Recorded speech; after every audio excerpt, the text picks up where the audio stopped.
The movie begins in New York City, inside a building called the Millennium Building, which has 102 floors and 73 elevators. Up on the rooftop, security guards Andy and Gary are watching the neighboring buildings through binoculars while some residents are throwing a wild party. When the rain starts pouring down, the guards head back inside just before a lightning strike causes a power outage. Andy goes to the restroom, while Gary notices that his watch is acting strangely. At the same moment, one of the elevators opens. Thunder is crashing loudly outside, and Gary tries to keep the elevator door open, but it refuses to stay that way. Suddenly, his flashlight turns on by itself. When he tries to switch it off, the elevator door begins shaking under his hand. Moments later, the door slams shut, and Andy hears Gary screaming.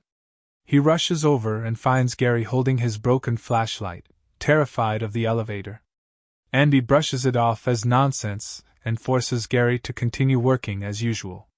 The next day, a group of pregnant women finishes a yoga class and gets into the elevator. They notice it's moving downward much faster than normal before suddenly breaking down. The guards hear the alarm going off and realize it's the second incident that week, even though previous inspections never found anything wrong with the elevator. A few moments later, the alarm stops, and the guards assume the elevator is working again, so they don't continue with the maintenance check. However, the elevator remains stuck. When the women try pressing the emergency buttons or using the phone inside the elevator, nothing happens. Their cell phones have no signal either, leaving them with no choice but to wait. Meanwhile, the guards receive a call from another tenant reporting that the elevator isn't working, which surprises them because the building's computer systems indicate that everything is functioning normally. Inside the elevator, the women begin losing patience as the heat becomes unbearable and the air feels harder to breathe. When the maintenance crew arrives, the guards cut the power so the technicians can open the doors, but even the emergency key doesn't work. At the same time, the women accidentally trigger the alarm at full volume, and at least 2 of them begin going into labor. Within minutes, all of the women start experiencing contractions, and one of them actually begins giving birth. The maintenance crew announces that the elevator doors are completely jammed. At that moment, Gary arrives carrying a sledgehammer, determined to help because one of the women trapped inside is his wife. A technician warns him that it's extremely dangerous and tries to stop him, eventually wrestling him to the ground. Just then, the elevator suddenly begins descending at an incredible speed even though the power is still shut off. When it finally reaches the bottom, the guards open the doors and are shocked to discover several newborn babies inside. At the same time, elevator technicians Jeff and Mark are having breakfast at a diner. Mark notices a rude customer mistreating a waiter and calls him out for it. The man responds by punching Mark and throwing him across a table before walking away. Their breakfast is interrupted when they receive a call from their manager, ordering them to head to the Millennium Building to repair the elevator. Meanwhile, reporter Jennifer is assigned to cover the strange incident involving the pregnant women, who are now being taken away in ambulances. She tries to interview the new mothers, but the police prevent her from asking any questions. When Mark and Jeff arrive, they're briefed on the elevator problems. Building manager Milligan wants the issue fixed immediately because he's worried about lawsuits. The 2 technicians head up to the motor room on the roof and begin inspecting the machinery. During the inspection, they talk about a former mechanic who took his own life. One of them suggests that lightning may have damaged the motor, but Jeff dismisses the idea as ridiculous. After several hours, they finish inspecting every system and find absolutely nothing wrong, so they leave. Elsewhere in the building, a blind man is visiting a hairdresser. She dyes his hair green as revenge because he often uses his blindness as an excuse to behave badly. Later, the man and his guide dog enter an elevator and select a lower floor, but instead of going down, the elevator begins moving upward. The elevator doesn't stop until it reaches the 91st floor, a level that's still under construction and completely empty. There should have been no reason for anyone to select that floor. The man repeatedly presses different buttons, but nothing happens. Eventually, he and his dog step out. The doors immediately close, and the elevator descends without them. The man calls for another elevator, causing the dog to bark nervously. Suddenly, an elevator shoots upward at an incredible speed. When the display indicates the 91st floor and the doors open, there is no elevator car behind them. The dog keeps barking, trying to warn its owner. The blind man takes a step forward and nearly falls. He manages to grab the edge, while the dog desperately tries to pull him back to safety.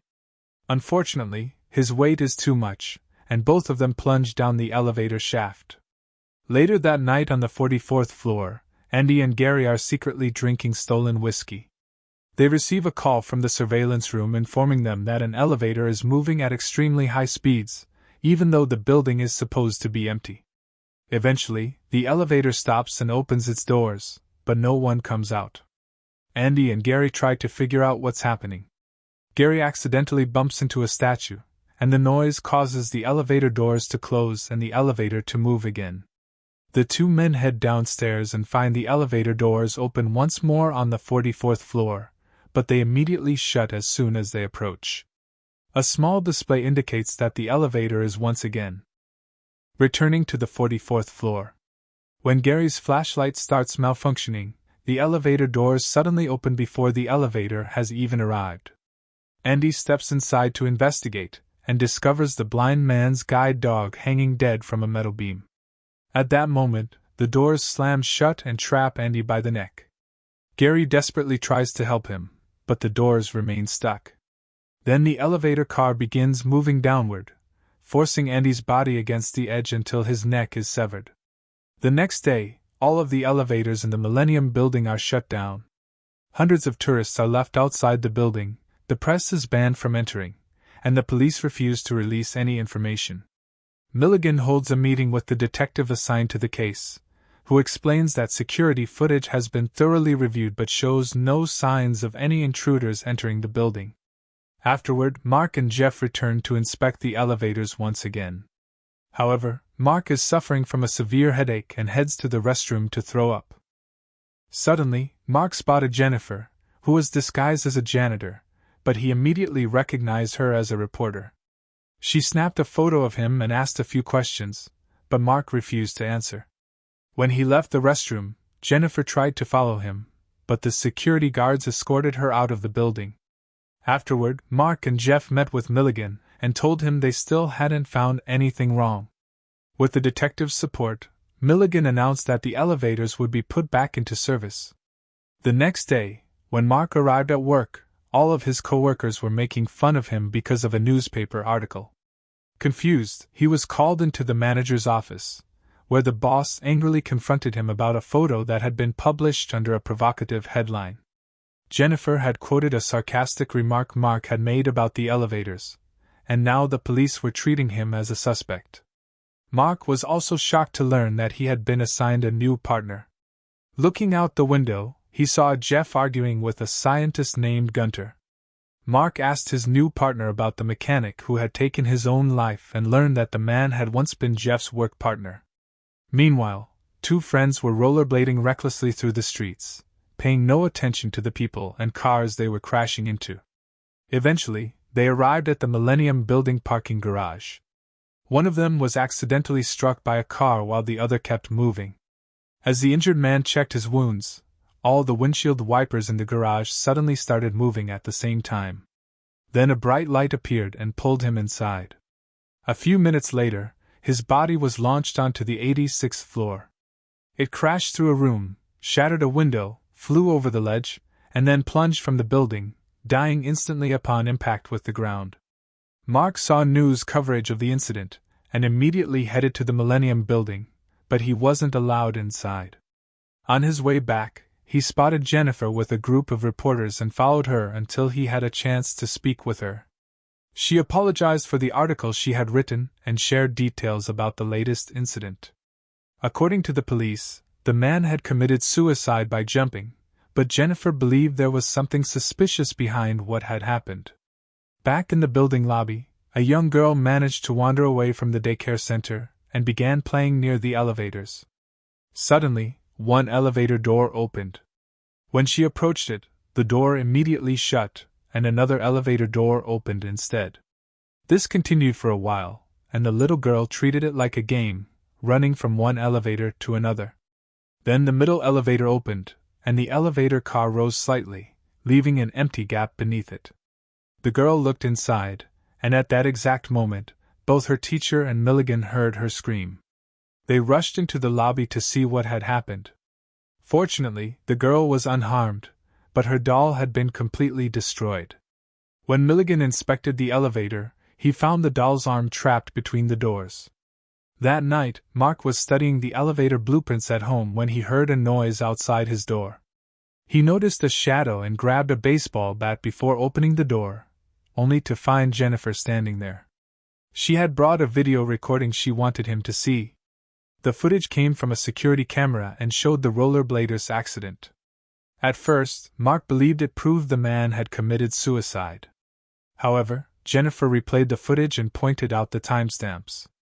The elevator had traveled from the parking garage to the 86th floor in only 2 seconds, something that would be impossible under normal circumstances.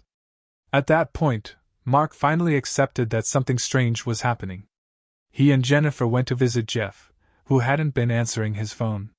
Jennifer asked Jeff to watch the video, but he completely lost his temper, yelled at them, and stormed off. It was completely out of character for him. When Jeff's wife came outside, she confirmed that he had been acting very strangely lately. Mark and Jennifer left and decided to have dinner together. During the meal, Jennifer admitted that she believed the elevator might be haunted. After dinner, they went to her office and used her computer to research Gunter, the man who had designed the company's elevators. They discovered that he had previously worked for a company called Codel, which had been shut down after investigations involving bribery and the illegal use of government funds. Another article revealed that the company had worked with the military to develop advanced weapons. At that moment, Jennifer's coworker Chip walked by and noticed the article they were reading. He shared what he knew about Codel, explaining that the company had run into serious trouble because of its work on biochips, computer chips built from living tissue. According to Chip, the company had successfully created a computer based on dolphin brains. However, the system began developing intelligence on its own. Eventually, the biochips became capable of reproducing themselves, causing the entire computer network to grow and evolve like a living organism. Even so, nobody knew what ultimately became of the project. Chip didn't have any information about Gunter himself, but he agreed to help Mark and Jennifer dig deeper into the mystery. On their way home, Jennifer tells Mark that she believes the elevator is haunted. The next day, Milligan gets into an elevator when drops of blood suddenly fall onto his shoulder. Looking up, he notices that the ceiling hatch is open. Moments later, the elevator comes to a stop, and Jeff's corpse falls through the opening. Terrified, Milligan crawls out of the elevator. Shortly afterward, other employees discover the body as well. Mark receives a call with the terrible news and quickly heads to the scene with Jennifer to learn what happened. To their surprise, they find Gunter sitting at a table with Milligan, the detective, and Mark's supervisor. The detective explains that Jeff had been a suspect, and that they are now convinced he was involved in all of the incidents. He also claims that the police received a message from the killer. Mark immediately realizes that the detective is lying. When Jennifer tries to question Gunter about the biochips, Mark stops her because he believes that revealing what they know could make them look like suspects too. The two leave the building, and Mark admits that he believes the police are helping Milligan cover everything up.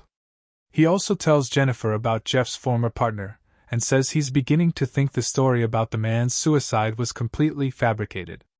Later, they visit Jeff's house looking for evidence, but the police have already taken everything. Jeff's wife tells them that Jeff died the exact same way his former partner did, which confirms that the suicide story was a lie.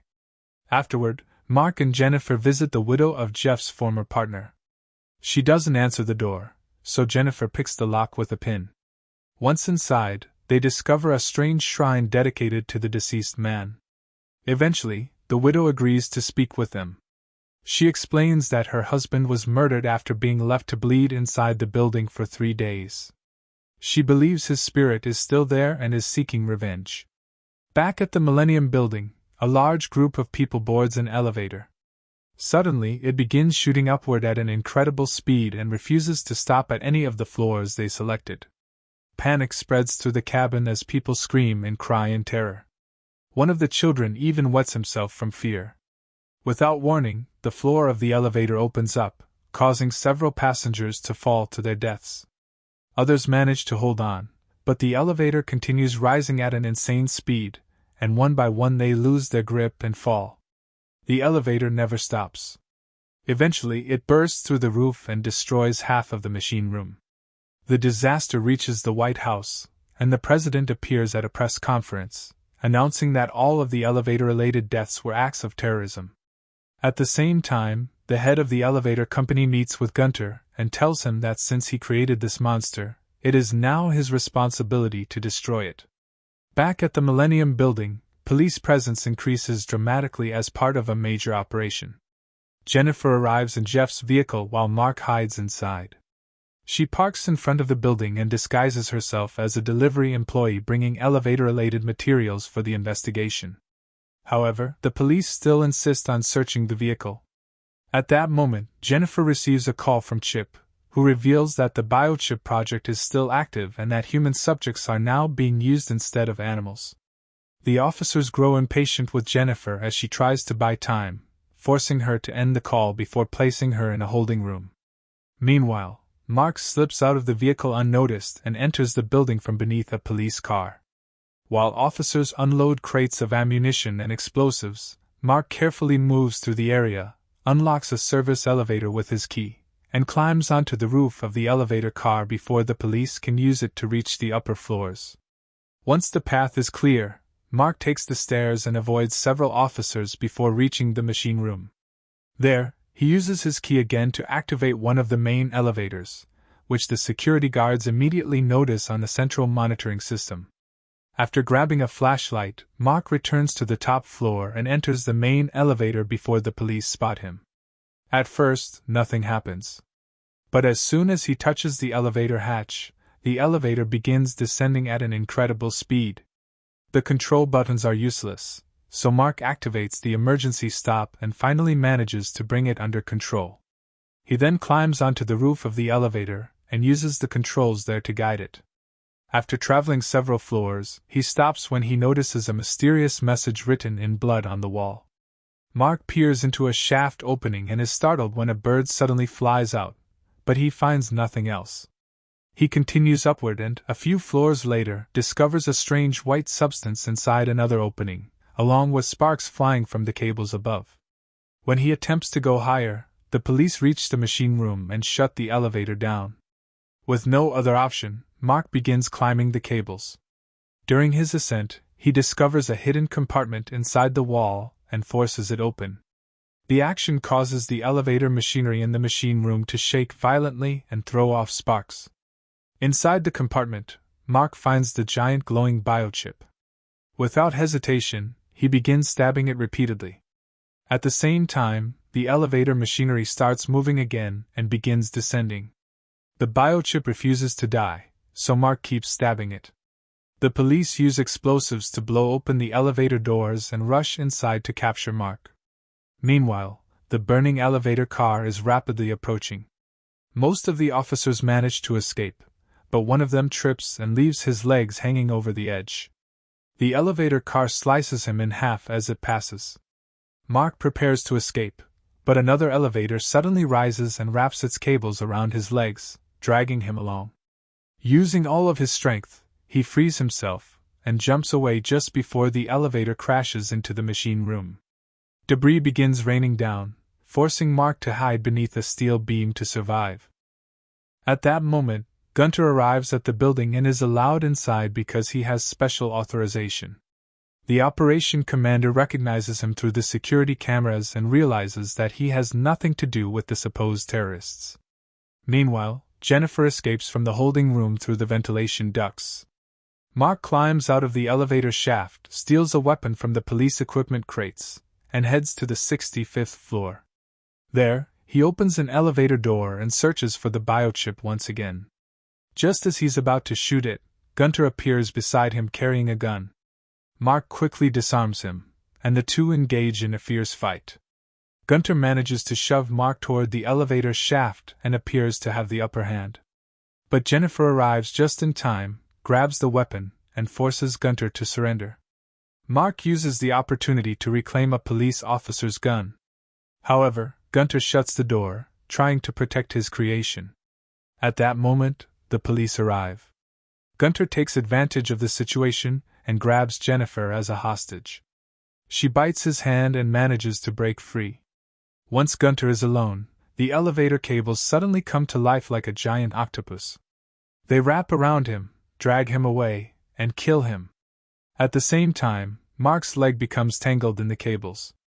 Jennifer throws him the gun, and he uses it to finally destroy the biochip. The explosion throws Mark into the hallway, while the cables release Gunter's lifeless body. Some time later, Jennifer arrives at the hospital to pick up Mark after he recovers. As they ride an elevator together, they're startled when it suddenly stops. A moment later, they realize that Mark accidentally pressed the emergency stop button. And that's how the movie ends. Thanks for watching. Don't forget that your opinion matters to us, so be sure to leave your thoughts in the comments and subscribe to the channel.